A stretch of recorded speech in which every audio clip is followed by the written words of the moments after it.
Welcome back. Put your hands together for the pickup line.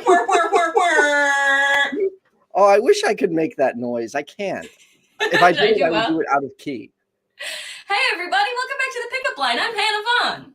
And I'm Micheal. And I'm so glad your delay is fixed this week, because last week, for those 2 weeks ago, there was so much delay that there was so many awkward silences between me and you, because I was waiting for you to speak, you were waiting for me to speak, so it didn't make for the best pickup line. So now I couldn't participate. Like I just sat there and chatted in practically to you guys. Yeah, that sucked. Like, and we had student Dr. Ben on, and that was an awesome episode. And I wish I could have participated more, but you guys carried it just fine, and we'd love to have you back, student Dr. Ben. We got a guest today, though. Before you try guest, I'd love. Oh, you are silent, and I don't know if it's because of me. Wait, Can I'm silent? we ever get this right? Oh, goodness gracious! So Ethan's silent right now, so I'm just gonna carry it. It's the Hannah Show. Okay, so while Ethan figures that out, we have someone on to talk about something that's going to be relevant in a couple days. On the YFNA channel, we are going to be doing a fundraiser for the Recovering from Religion. Oh, are you typing to me? Yeah, I can't hear you. Oh, I can hear Ethan. So is it literally just me? Yes. What the heck? Okay, well, I have to figure out what's going on. So anyway, let me finish what I was saying. You want me to leave and then come back? Yes. Okay, so I'll do that. But really quick, let me finish. Yes, even though I can't hear him, I feel like I'm being interrupted. Okay, for some reason I can't hear Ethan. I'm glad y'all can. So anyway, we're going to be doing a Recovering from Religion fundraiser, and we're going to talk about it in just a second. Ethan, pick up where I left off while I leave and come back. Yeah. Well, in the meantime, let's bring on Dr. Darrel Ray. Dr. Ray, how you doing? Hey, Ethan, I'm doing great. Glad to be back. Yeah, sorry about the hiccups. Hopefully, when Hannah comes back, that will be resolved. Well, it's not the first time I've had hiccups. I can hear you just fine now. That was weird. Good. There we go. We're doomed. We're all good. So before we get going, I do want to say, I had a fall this weekend, so I smacked my face on the counter, and my lip and upper lip and nose is all jacked up. It's a little swollen. So I am going to be awkwardly trying not to laugh, because it's actually quite painful when I smile or laugh. You took a little spill, eh? I did. I just fucking bam right on the counter. It was not fun. Idiot.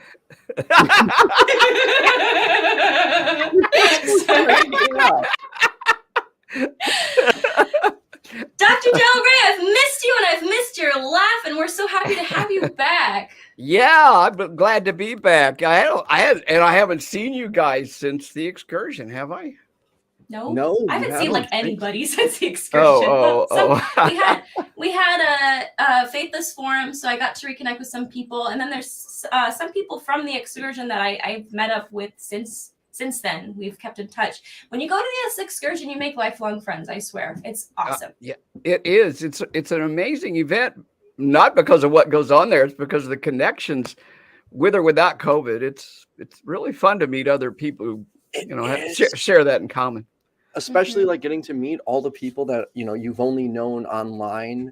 On camera, you get to see them in person. It's really cool. Yeah, that's always fun. Mm-hmm. We've done we've done it twice now. We should have done it 3 times because COVID got in the way, but 3. But we're looking forward to the next one, which is part of the reason we're talking tonight, of course. Yeah, we want to talk about it. Sure. And we have. Oh, I just want to plug. Did you already plug the phone already? No, I did not. Take advantage of tonight. We have an expert on 951-364-2430. Darrel loves talking about sex. So if you want to keep it sex related, that would make us all happy. But call in if you've got relationship questions, dating questions, sex questions, or whatever. Or we'll have questions about recovering from religion. If you think that you might benefit from the resources, absolutely. Give us a shout. Well, we do have our first caller that wants Amazing. to talk about recovering from religion. Shall I bring them on? Sure. Daniel, you are on with Darrel, Hannah, and Ethan. How are you? I'm very good. How are you? I'm doing good, thank you. Oh, splendid. So what do you got for us today? Yeah, I'm just calling in because I'm one of the volunteers who works at Recovering from Religion. Oh, that Daniel. Okay, that Daniel. Good. I have never actually heard your voice before, Daniel. It's great to hear you. Yeah, good to chat, kind of one-on-one, but yeah, it's good. Good. So, you wanted to talk about the fundraiser? What would you like to tell Or us? the organization? Yeah, or the organization. Yeah, I'm just calling in support of the fundraiser and the work we do, and a little bit about what I do on the helpline as well. Go for it. We want to hear about it. Yeah, definitely want to hear like what the helpline's like and what you do. Well, actually, before we do that, Darrel, could you give a brief summary for those watching of what Recovering from Religion is, and then we'll get to the gang. Okay, right. So this all refers to what Daniel does. He's a part of the helpline. In fact, he kind of helps train our volunteers. So he's like a trainer, and a supervisor. We call them hero supporters and all. But Recovering from Religion is an organization that helps people deal with the consequences of leaving any belief structure, any belief system. So we provide hope, healing, and support for those dealing with issues of doubt and disbelief. That's our tagline, so to speak. And we have somewhere close to 300 volunteers, some more active, some less active, but that all around the globe, covering about 14 time zones, that are helping us every day, 24 hours a day, to take people's calls about issues and I'll let Daniel tell you what he does, because he does it every day. I mean, literally every day. I don't think the man sleeps sometimes. So that's the brief summary. Does that tell you what you want to know? Okay, Daniel, let's hear from you. So I do in fact sleep. But the advantage of me being in Australia means that I'm taking calls when the US agents are asleep. So that's a great thing about RFR being a 24-hour organization. We get people who call us 3 a.m. in their time zone, and it's like, I didn't think I'd get through to someone, and it's like, we try to provide a 24-hour service. So that's one of the great things about Recovering from Religion. It's also a wonderful organization to be a part of. It's incredibly supportive, and the work is amazingly fulfilling. I bet. Yeah, I can imagine. It's got to feel really good to help all those people. How long have you been with us now, Daniel? It's been quite a while, it seems like. It has been, yeah. It's I think it's a bit over 18 months. Okay. Which feels like an absolute eternity, but it also feels like it's been no time at all. Well, you kind of came in, learned it, and took off. You were like one of the easiest chat line agents to pick up the system and run with it, which is, as you now know, it's not easy for everybody. What motivates you, Daniel? I'm curious what motivated you. What motivates you now? I mean, you're stuck with us for 18 months. And you've done a hell of a lot of calls. How many calls and chats do you think you've done in 18 months? Yeah, I did actually try and work that out a while ago, and I think it's like well over 1,000. Holy crap. Wow. I'm not sure exactly, but it's a lot. Yeah. It is. It's a lot. So what motivates me is, I suppose, before I found out about RFR and and its mission, I kind of thought, religion is it's not for me, but it's kind of benign. It doesn't really hurt anyone that much, except for really extreme religions. And then when I discovered that in fact even the less extreme religions can do a huge amount of harm, I was hugely motivated to volunteer. So I was watching the Atheist Experience with Mathew, and he did a shout out. And he said that Recovering from Religion is always looking for volunteers. I'm like, hey, I can do that. And then when I got on board and started doing it, it's just such a wonderful feeling at the end of a chat or at the end of a call, and when the other person says, you've helped me so much, and it's like, wow, I'm actually making the world better one person at a time. So that's my motivation. And helping thousands of people. Literally. Literally, like you have helped 1,000 people. So if everyone in the organization in 18 months can help 1,000 people, like you Holy are shit. genuinely helping thousands of people every day. And there's such a need for it. And I can't say how much I respect everyone and you, Daniel, for sacrificing your time and energy helping these people. There's really is a need for it. And like you said, it's not just the extreme religions. Like there is baggage and trauma that people who, just went to church on Sundays and didn't think that they were in anything extreme. Like, they have baggage from that. And especially if they start to question that, that's terrifying. So, thank you for what you do. And Daniel's not only helping the 1,000 he personally talked to, but he's helping dozens, if not 100, other volunteers learn how to do it. So he's cloning himself. And we need more Daniels in the world. Yeah. Oh, that's fantastic. Daniel, could you give us just maybe a quick summary of some of the most, what the themes are when people call into us? What are the things you hear the most, and what are people's biggest concerns? Yeah, so the number one biggest concern, and I think all agents who've been with us for a while will agree with this, is a fear of hell. We get that one so often. People are just so scared that they don't believe in God anymore. There's this part of their brain that says, but what if I'm wrong? If I'm wrong, I'm going to go to hell and I'm going to be punished for eternity. It's a huge cost. And that's definitely our number one fear. So other ones we have is how to relate to people who are still believers.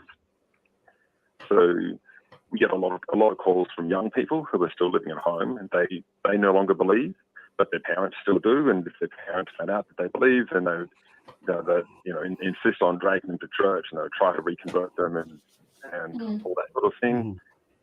We get people who they've just sort of discovered their sexuality, and that doesn't fit in with the norm of the religion. And so we help people deal with that as well.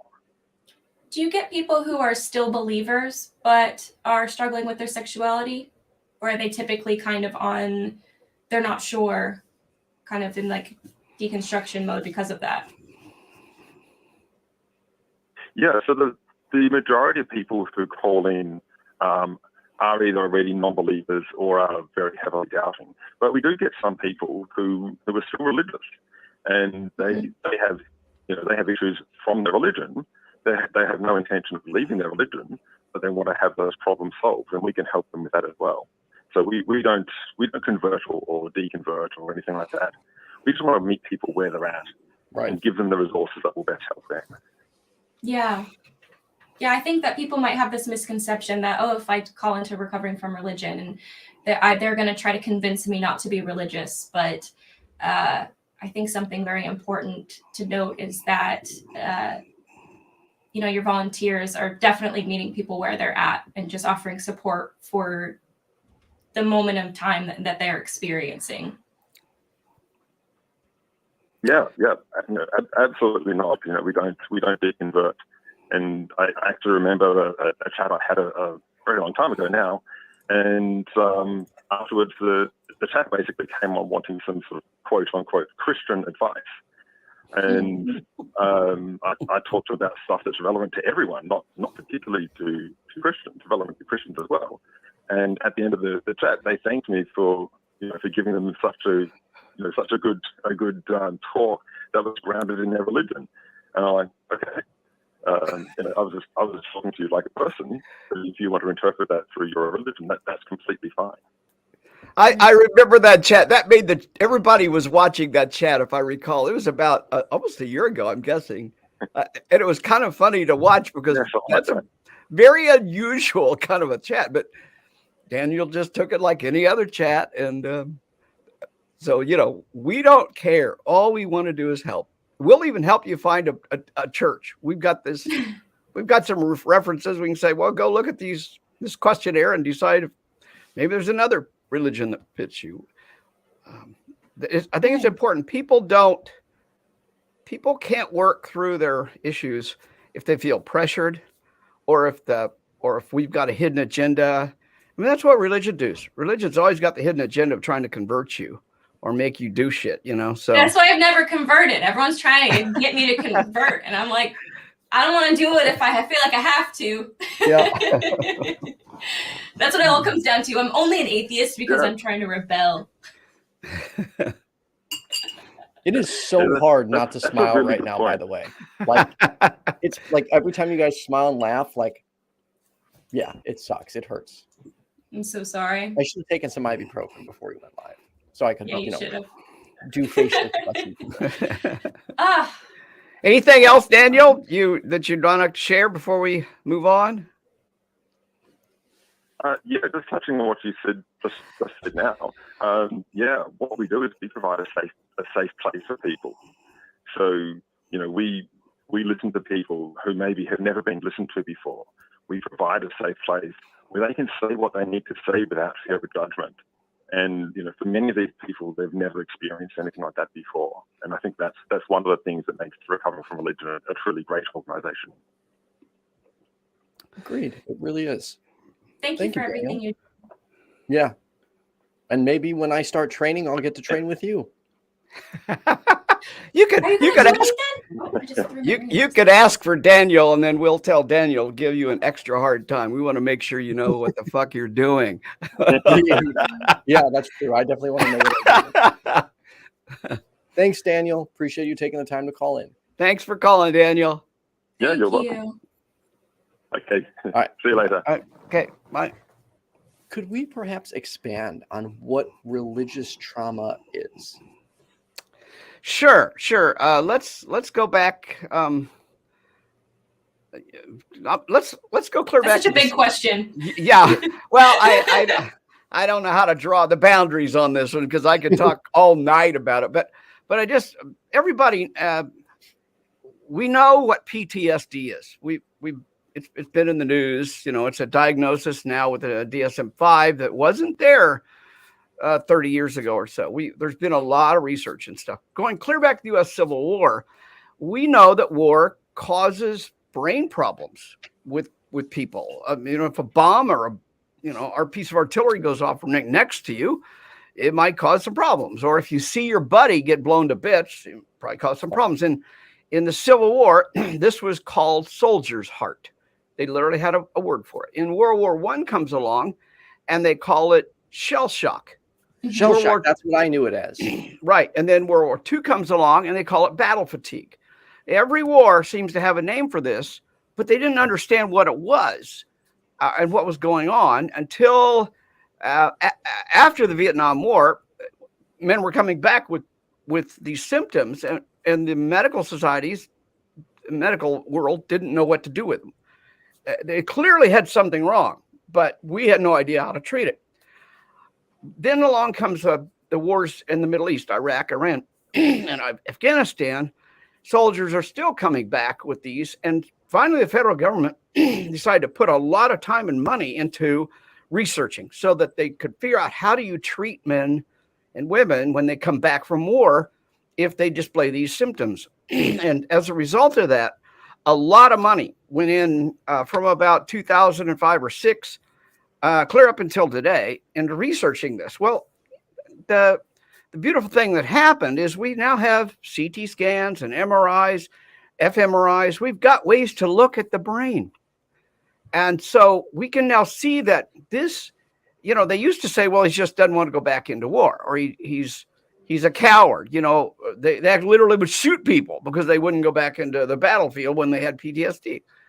Or threatened to. Yeah, or threatened to. It did happen. There were people who were considered deserters because, they had this effect. So what we now can, going ahead real quickly, there's a lot of research. Now we understand it from a war perspective. But as a direct result of that, people started saying in the mental health world, well, soldiers aren't the only people that experience this. We've seen these kinds of symptoms in women who've been beaten by their husbands. We've seen this kind of symptoms in children who are abused and neglected. And we've seen this in policemen who've seen horrible things, or firemen who see horrible things in their line of work. So this led people to say, well, look, PTSD is not just a soldier's problem. It is a problem for lots of people in society. Let's research that. And as a result of that, some new research came out, or was done, and it came out about 2015 from the Center for Disease Control, that really looked at childhood trauma and how childhood trauma is manifested in adulthood. Mm-hmm. So, I mean, think about a child who's neglected, who's abused, who's beaten, or whatever happens to that poor child at 5 years old. That's when the brain is just developing. So to abuse a child, to terrorize a child, to neglect a child, all of those at that time means it's probably going to get carried out in some kind of behavior in adulthood. And the way we know it's okay, then there was other research around animals, and you can take and do pretty much the same kinds of things to a rat pup, and watch what happens, and watch it. The rat pup grows up to not know how to do certain things. For example, certain kinds of treatment when a mammal is very young will lead it to not knowing how to mate when it gets older, not know how to find a mate. You can change the world of a baby bird, and the baby bird will grow up not knowing how to find a mate, not know how to sing its song for its very species. So we have pretty good evidence in other species that maltreatment in infancy or early life can lead to bad stuff. So why wouldn't it be the same for humans? So I put all that to frame it for our listeners right now, because now you come along and you think, Dr. Marlene Winnell, out of the Bay Area, about 12 years ago, wrote a book or wrote about this, and she called it religious trauma syndrome.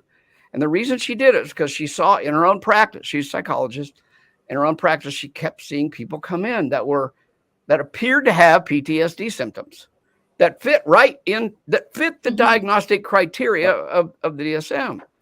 So if you see a person in front of you, they've never been in the army, they've never been to war, they've never seen a bomb go off, nothing like that, and yet they're displaying symptoms. If you start digging down a little bit and you find out that, at 5 years old, they were beaten senseless because they were caught touching themselves, or they were beaten because they didn't remember or learn their Bible verses. Mm-hmm. Or at 6 years old, a priest stood up in front of the whole congregation and pointed to that child and said, "You're going to hell someday because of your misbehavior." And I mean, there's thing after thing. I've seen girls who at 12 and 13 and 14 years old were brought up in front of their whole church, and it's not boys. They don't do this to boys. They only seem to do it to girls, and forced them to confess their sexual sins in front of the whole church. Oh my God. Especially we just not long ago, just a week or two ago, a story came to me of a 15-year-old girl who had maybe 16, had sex with her boyfriend. And when the minister found out, he forced her. They did not bring the boy up. They brought her up and made her confess in front of the whole congregation. So how can that not be traumatizing? Of course. When everybody you love, when your entire social support system that you deeply, deeply need and want, to feel comfortable, feel protected, feel safe from the rest. Now everybody's against you. It's horribly traumatic. And what we can say is that PTSD symptom in that client sitting in front of me came from religion. So I can call it PTSD, but why don't I call it what it really is? It's trauma caused by religion. Mm-hmm. If those parents had not been religious, they probably wouldn't have treated the child that way. Well, that's true.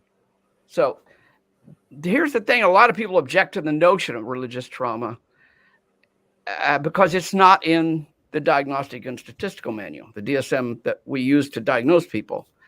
But it doesn't need to be. We've got all the behaviors, all the symptoms. We can just go down and does this person sitting in front of me display this symptom, this symptom, this symptom? if they meet five of the 7 symptoms, they have PTSD. Now, my next question is, where did they get it? What caused it? And I just trace it back in their history, and I find out it came from their religious fundamentalist parents in some way, shape, or form. So that's the long answer to your short question. So religious trauma syndrome is a variation of PTSD, or is under the umbrella of PTSD. That's I think also, I think people also maybe not they assume like, oh, that didn't happen to me because I didn't have it that bad. Like nothing that traumatic happened to me. But something that's interesting that I found is it just from, having a lot of friends, I hate to be anecdotal about it, but it's worth noting, I suppose, is that just prolonged subtleties caused by religion also absolutely rewire the way people or just influence the way people view the world, and then they have problems because of it. Absolutely. I have a lecture I do on sexuality, which we'll probably talk a little bit about today. Oh, will we? Sure. We want to go there. But if you go, and I use some photographs, and that's why I'm referring to that. I'm a mountain climber, and I climb some of the highest mountains in North America just for fun. Yeah, I've climbed 49 of the. I climbed exactly 50 of the highest mountains in the continental U.S. Yeah, it's my hobby. Damn. So yeah, and I love climbing mountains. But if you go to the top on the way up to a tall mountain, you'll get to a place where you'll notice the trees are all bending the same direction, and they might not even have branches on one side. They'll just have branches on the other side. And it's if you study it, you'll see that that's pretty common on a certain side of the mountain. Okay. It's the side the wind comes from, which pushes the tree over and maybe prevents the tree from growing limbs, because there would be no photosynthesis on that side of the tree since it's being pulled over.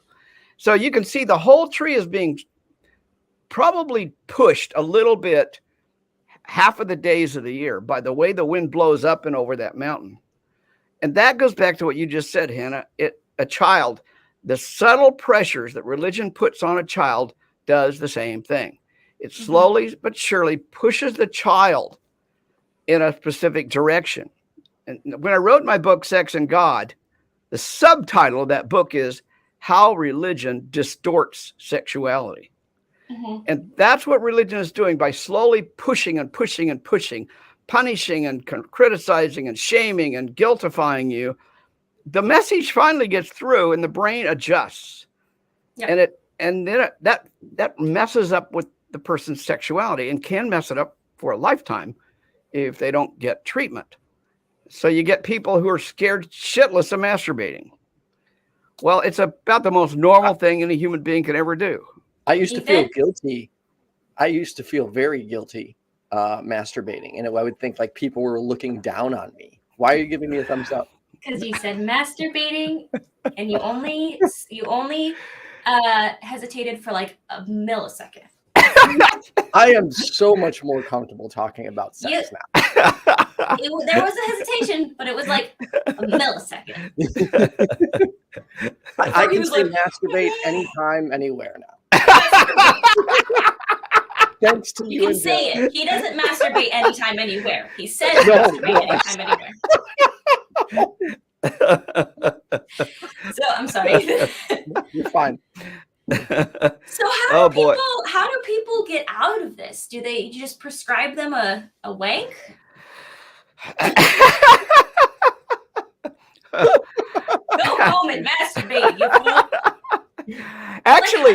Actually, Hannah, I start there. I literally do start there because I think the best place to start with helping somebody with almost any sexual difficulty they're having is to teach them how to enjoy their own body. And if they can't enjoy a good masturbatory session with themselves, then they're not going to be able to tell a partner how to please them or comfortable in their own skin, in their own body. Exactly. Yeah. So I do advise that. I try to help people. I work them through it. And I tell them, I start real quick. I don't mess around with people. I don't want to waste their time. I don't want to waste my time.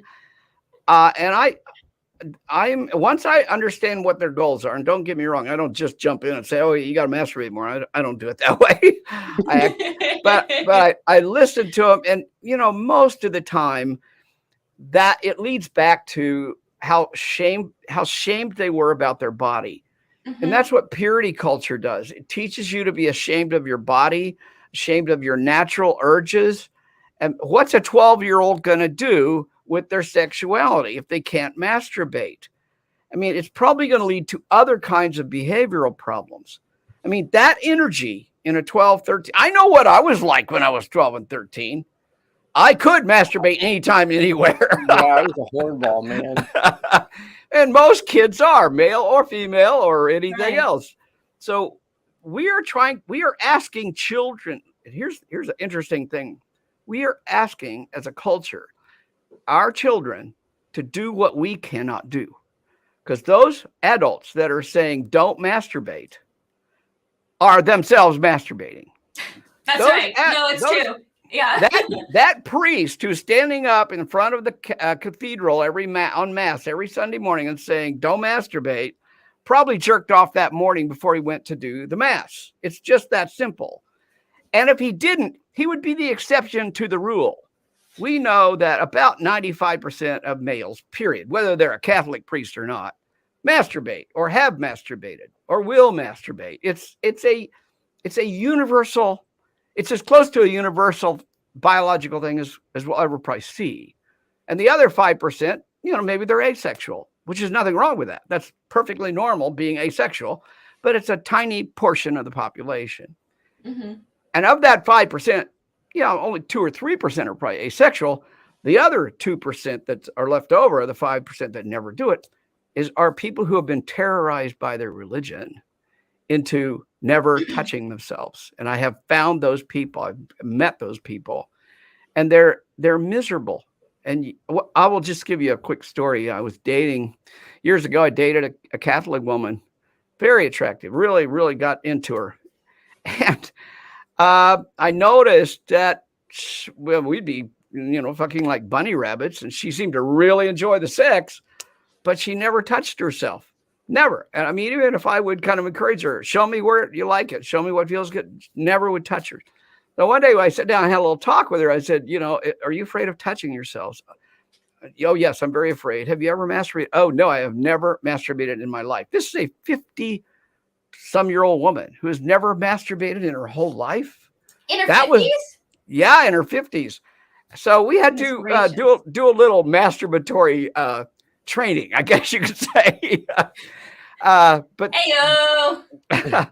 So it wasn't because she didn't want to masturbate. It was because she was terrified of, and she wasn't even particularly religious, but her Catholic upbringing had really put that into her brain.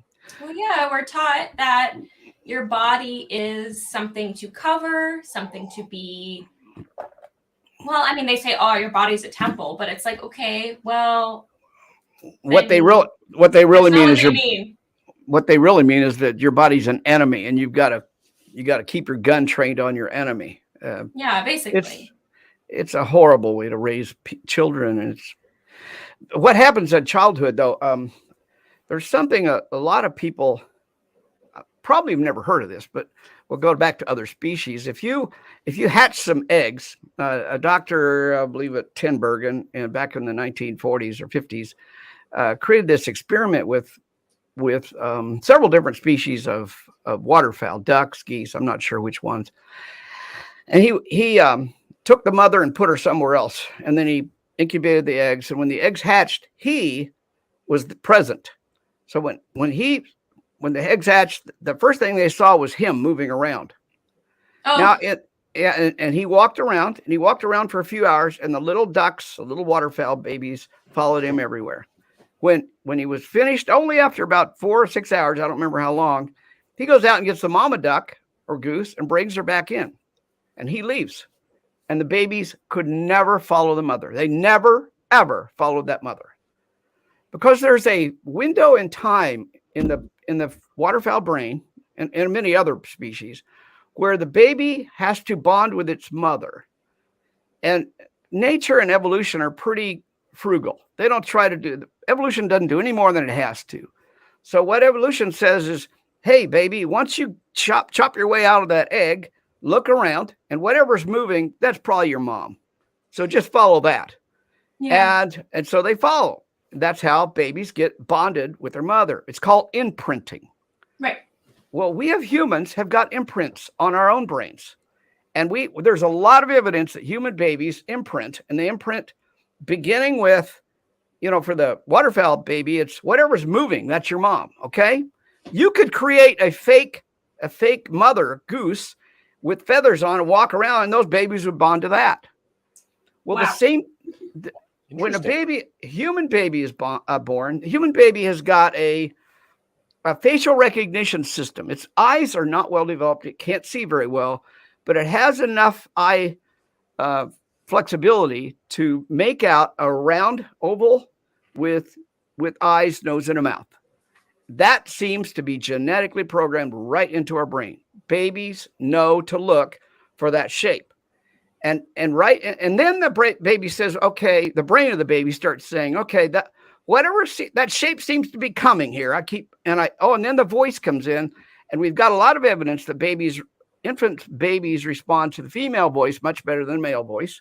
So now the baby is starting to listen to the female voice. Every time it sees that face and sees that voice, it's bonding. And by just a few weeks or months into the baby's life, it is now imprinted with its own mother's eyes and facial characteristics and voice, period. It knows its mama.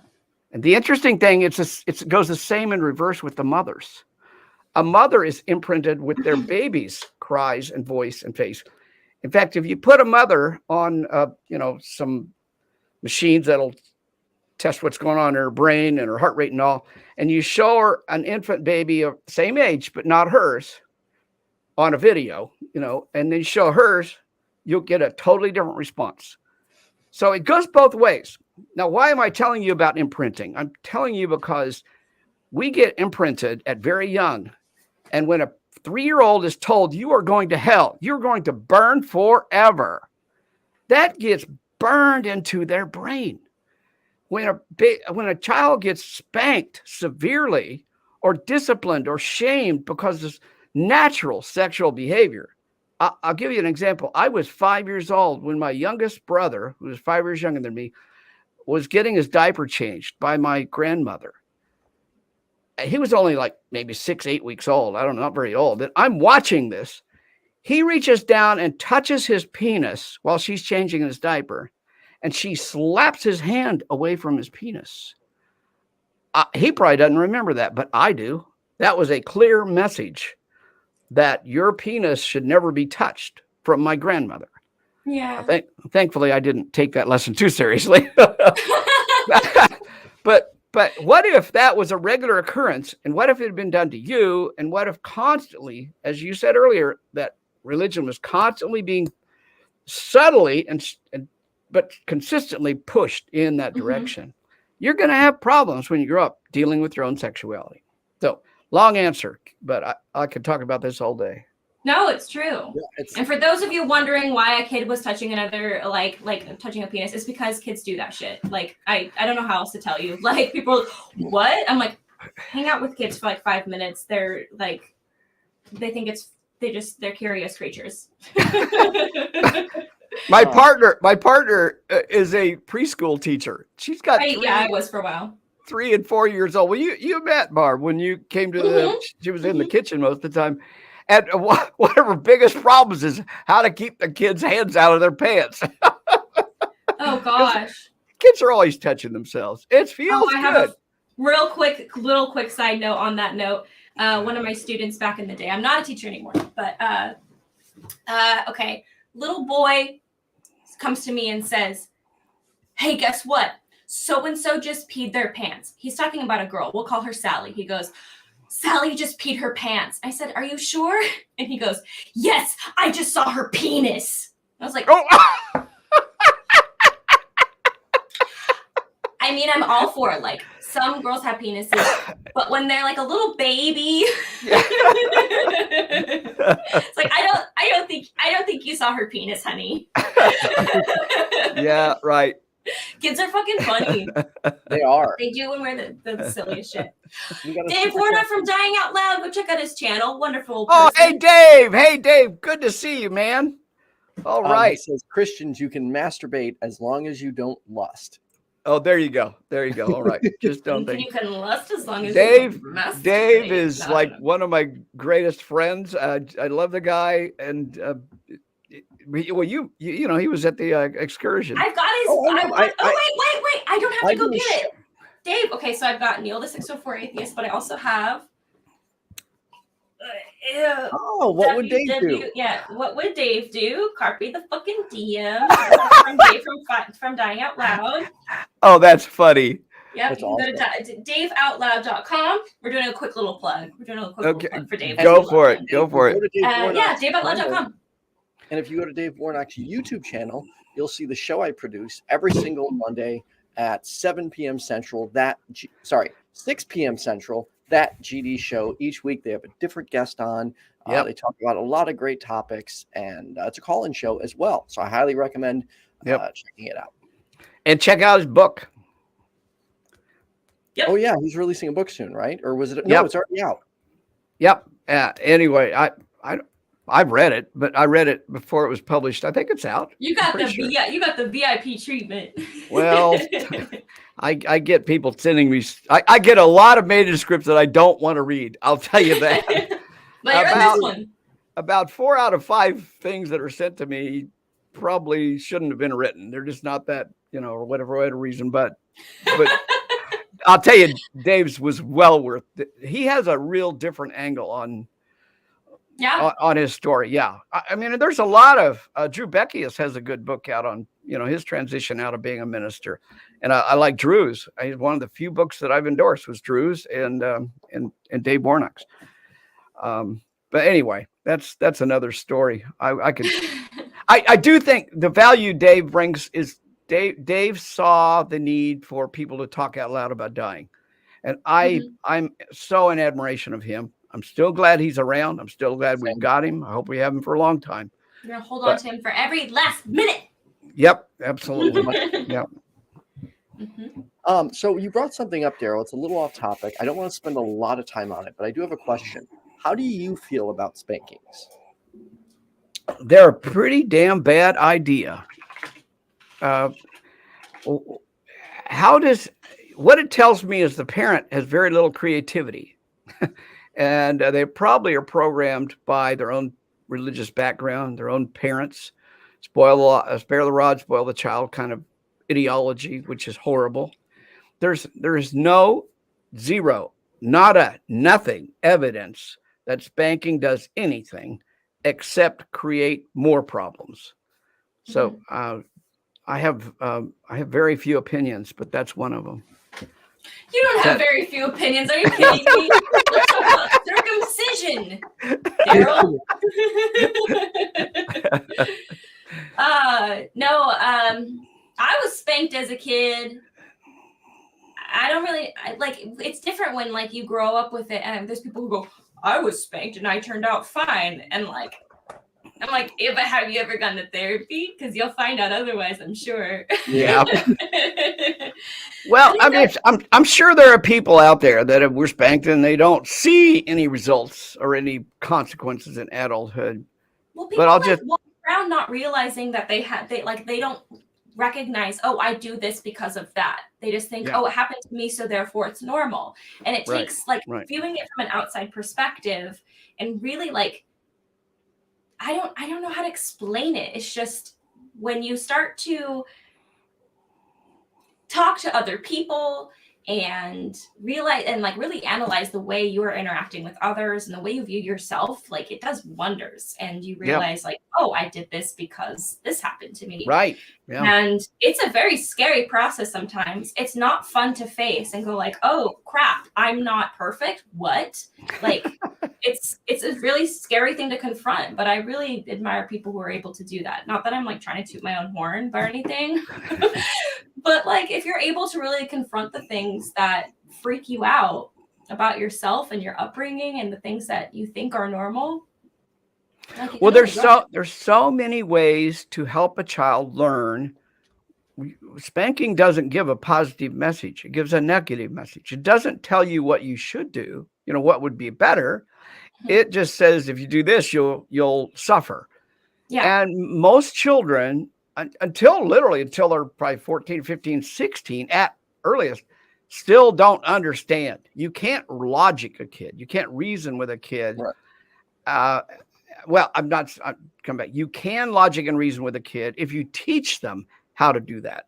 But if you teach them, you get spanked, but you don't learn anything, then that you're not going anywhere. You're not teaching them how to behave. You're just teaching them that they can't trust you, basically. Right. Exactly. That you are going to get hurt if you do something, but there's not really an alternative. I mean, kids have a hard time regulating their emotions, controlling themselves. They have hard time impulse control. And I understand, like, parents lose their temper for sure. Like, it's very frustrating. I had to deal with 30 plus kids all at once on my own many a time. It gets frustrating. But I would go to jail if I spanked one of them, obviously. So oftentimes I think, holy crap, well, I was spanked, I'm not always great with my temper. Do I want to have kids? What if I lose my temper? And it's like, I dealt with like 30 of them at once and didn't have to hit them. Like I could probably handle one or two. But that's a whole different topic. Well, one of the things that people who do spank have a hard time paying attention to is their own emotions. Mm-hmm. Why do you feel the need to spank your child? Right. If you look inside, you'll realize you are angry. You are yourself out of control. It's a control thing. Yeah. Should you be spanking or touching or any way hurting another person while your own behavior is out of control? Now, I really don't think anybody could perform the act of spanking a child when their own emotions are out of control, or should be. That's just, it shouldn't. And if your emotions are back under control, then why not use your brain to think of a creative way to talk with the child and help them understand other ways to do things? Mm-hmm. Or at least use a system of consequences that tie back to the behavior. For example, the kid spills milk. Parent spanks a kid for spilling milk. A much better way would be, say, come here, let's get the washcloth and let's clean it up. You are going to clean it up. The consequence of spilling milk is cleaning it up. Yeah, very realistic. Much better than spanking them. I'll spank you and then I'll go clean your mess up. That makes no sense at all. and I to do the have kid, a story about spilled milk. I grew up in a secular household. Lucky me, yay. However, there's a side of my family that but it's weird. I grew up in a very Christian community. I was definitely the black sheep. Anyway, so secular house. I go to see my religious family for Thanksgiving, I think. And while everyone was saying grace, I spilled milk. And my uncle looked over and goes, "Did you do that on purpose? Oh, you're trying to sabotage Jesus?" And I was like, Jesus, who the fuck is that? I didn't say that, obviously. But but luckily my mom said, "We're going home." One time I spilled milk I was such an angry atheist as a little tot, apparently. I was like, "You guys are saying grace? Fuck that." No, I was like 8. So I spilled milk in grace. And he got mad at me. The notion that a child does something quote on purpose is absolutely absurd in most cases. Kids do anything on purpose. Yeah. My youngest brother learned something. We all had a laugh about this, and then we started doing it. Sometime early in my childhood, my youngest brother got in trouble, and my parents said something like, "Did you do that on purpose?" And my youngest brother said, "No, I did it accidentally on purpose." Well, it was such a great line that my mom and dad laughed about it. He got away without being spanked because we got spanked. And after that, we all learned accidentally on purpose is the right answer. I feel like Ethan's trying so hard not to die right now. I am, man. I'm trying. It is my goal to make Ethan more sore tonight from laughing. I'm sorry. Thanks, Darrel. Gonna make you sore. Ethan, we kind of took over your show with this whole spanking thing, but it was your own fault for bringing it up. That's fine. I've actually been wanting to talk about spanking, so I'm really glad you brought it up. But I love talking about spanking. Sorry. Yeah, there is a spanking I could talk about on the other side, but that's another show. Let's talk about the fundraiser though. So real quick, we've got 34 YouTubers: Mitt Vision, Dave Warnock, Eric Murphy, Shannon Q, Rationality Rules, Holy Kool-Aid, Kenneth Leonard, Hannah Vaughn, Darrel Ray, Seth Andrews, Neil the 604 Atheist, Zara K, Paula Gia, Pasta Mike, Viced Rhino. We've got so many people.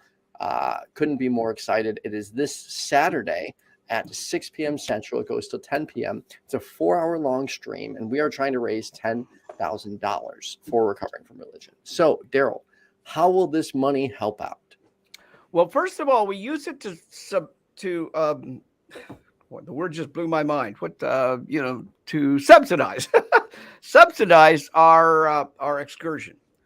There are people who deeply need help and want help, and they'd like to come to the excursion and meet other people and hear the talks and benefit from the peer support that comes from that. You've seen it. You saw how it works. And they can't afford it. So we want to subsidize that. We want to get anybody that can get themselves there. We want to minimize the cost to them. And, you get all the meals. You get good home cooked meals while you're there. You get a bed to sleep in. There's a lot of planning that goes into it. There's a lot of expense that goes into it. So part of what we're raising money for is to subsidize the excursion. But we've also got lots of other expenses. And in the next, whenever COVID gets over, we got expansions to happen. We have real huge, we are expanding rapidly in Australia, New Zealand. And we've got a new team just getting put together right now to explore how do we expand into South America. So anytime you add some of this, and you heard from Daniel, he alone has probably talked to 1,000 people. So you multiply that by all the people that are coming and helping us and volunteering for us. We need a lot of people. And every time we open that up, we have more costs to come in. I mean, Obviously we got web costs and software development costs. We've got a great IT team that works for nothing. They're all volunteers. There's nobody. The only person that gets paid at Recover from Religion is our executive director, Gail. It's the only person that gets paid. And she does a damn good job. We don't pay her near enough. We pay her peanuts. She's incredible. Yeah, she is. You met Gail. Yeah. And I mean, the organization just works like a charm. And, I have to blame Gail for about 90% of that. She really knows how to bring people together and motivate them and support them and do whatever it needs to make it happen. Anyway, that's other things this expansion stuff, we're looking at literally traveling to Australia and doing kind of a Recover from Religion tour at some time in the reasonable future, within a year or so. And starting so we can, raise awareness and get people excited, get in the news media. We've got a great team we have a great team on site in Australia right now. It's about 8 or 10 people that are literally working almost daily to get things going in Australia. Right. And same thing. The other thing is we got Secular Therapy Project. I mean, it's just, we got so many projects, so many things going on.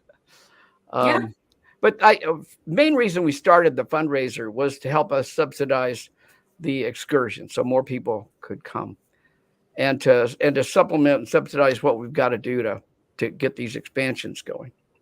Does that answer your question? Yeah, absolutely. Yeah, and if I may, for anyone wondering, what happens at the excursion, when I logged out for a second, couldn't hear you. Were you talking about that at all, or if I may? No, go ahead. No, go for it. So the excursion, basically, you met people through all walks of their deconversion. There were people who were like on the fence, people who were freshly new, people, like me, had been an atheist my whole life, people who a couple of years out, I met someone who was, I left my faith 2 years ago. And some people who were like, I still don't even know. For the first time, they're getting to be around people who are not going to judge them for wanting to connect with others who are not part of their religion, and to ask questions and to talk about things that have happened to them, things that they're struggling with. It was absolutely incredible just to hear people's stories. And we had group therapy sessions, we had group meditative sessions, and just watching the healing that was happening, watching the connections that were made. It was a safe space for people to go and connect with people from all walks of their deconversion. And without any judgment, and to have fun, and these, I feel like I've made lifelong connections through that. And I didn't realize, I always say I grew up secular, and I'm very lucky for that, but I didn't realize how much I could relate to these people, and how much I benefited from it as well. So thank you for that. and huge thanks to Gail as well. Yeah. And everyone who was on staff and everyone who was there. But if it's something that sounds in like something you could benefit from, I absolutely recommend it. Yeah, it's actually Shannon Nebo's idea, and she's the leader of that team that puts the whole excursion together. I want to make sure credit goes where credit's due, because Shannon is a force of nature. I mean, she has 2 kids at home. And, you guys brought her up to give her recognition. She's just like, we have to force her to accept the recognition. Yeah. But this was like, all of her. It just says a lot about Shannon. It was her idea, and she puts a massive amount of energy and time and effort into it and plans it all. And one other thing we're going to be doing, I should mention this, is we are actively exploring how to do a second excursion, probably somewhere like in Texas or maybe on the West Coast, somewhere more convenient to that part of the population. We're pretty sure we're going to do it. We just haven't actually put the plans together yet. And the money we're raising for right now will go towards making that happen as well. So we subsidize the whole excursion to the tune of about 30%. The whole cost, my 30% of that is being somewhat covered by what we're doing this week, among other things. But we would love to have a second one. The one other thing you get to do when you come to the excursion is you don't just talk to other people that are going through recovery. You get to talk to all the speakers. You can interact with them. Yeah. And we've got great speakers. They are experts. They're low key. You may have never heard their name, but they know what the fuck they're talking about. Right. We had Dave Warnock was there. Candace Gorham was there. Mandisa Thomas was there. We've got lots of cool people who are safe to be around, and they know what we're doing is recover from religion. Mandisa has been a volunteer for, you might not know this, Mandisa's been a volunteer for Recover from Religion for about 10 years. She was one of the first volunteers to ever sign up to be a small group leader in Atlanta, Georgia. So yeah, she too is a force of nature, of course, as the founder of Black Non-Believers. Yeah. Incredible group of people. Yeah. Make sure you tune into the fundraiser. Link is in the description of the video. It's also in one of the mods. I'm sure we'll put it in the YouTube chat. Click the link, get reminders so you can watch this stream. Like I said, over 30 YouTubers are going to be involved for a 4-hour-long broadcast. We definitely still need your donations, so the donate link will be in the live chat as well. If you can donate anything you could spare, even $1, every little bit helps. We're trying to raise $10,000. We have a long way to go. So donate if you can. We have 2 reasons why we do this fundraiser. Obviously, the first reason is money, but the other reason is just as important, and that is to raise awareness. And last time we did about 2 weeks, I guess, of promotion, but this time we've done like 6 weeks of promotion on it because we saw how much it raised awareness. It's not just the dollars. People now know who to come to and where to come that didn't know any other thing. And it gets the secular community involved and tells them, look, repost this stuff so people know where to come to get help. Mhm. Because if we can have all the volunteers in the world, but if nobody knows we're here, we're pretty useless. Doesn't matter, right? Yeah. And there's a need for it. It's not like you guys are just sitting there. Like there are people who are looking for you guys, but don't realize you're out there. Yeah, it's probably at least weekly, if not more often, I hear from somebody on the chat line or a helpline. I wish I'd have known about you 20 years ago. Or, I have people chat with me, read my books, or, and they'll say, wow, I read your book 10 years ago, but I didn't know about this recovery from religion. I wish I did. I mean, we've got a long ways to go to raise awareness. And there's a lot of people leaving religion right now. I mean, you just look at the Pew studies showing that people are exiting the churches in massive droves. And with COVID, they're not going back. What are they going to do with their Sunday mornings after this? Masturbate. Yeah. And that's actually like the perfect way to end the show. Dr. Ray, it's been a pleasure, Hannah. That was great delivery. Thank you so much. Thank you so much, everybody. And tune in on Saturday, please. And if you're not able to give, at least let people know about it, because there is a need for it. I mean, you never know who's gonna need this. So yeah. And then also real quick, need to thank our top tier patrons: Cindy PLAZA, Left Right Left, Ryan Hammond, Kenneth Leonard, Skye, Secular Rarity, Philip Leitch, Richard Gilliver, _Atheism, Ameet, Mathew, Ray Sylvester, and Gerudo Sand. Thank you so much for your patronage, and we'll see you all on Saturday. All right. Bye, everybody. Thanks, Darrel. Good night.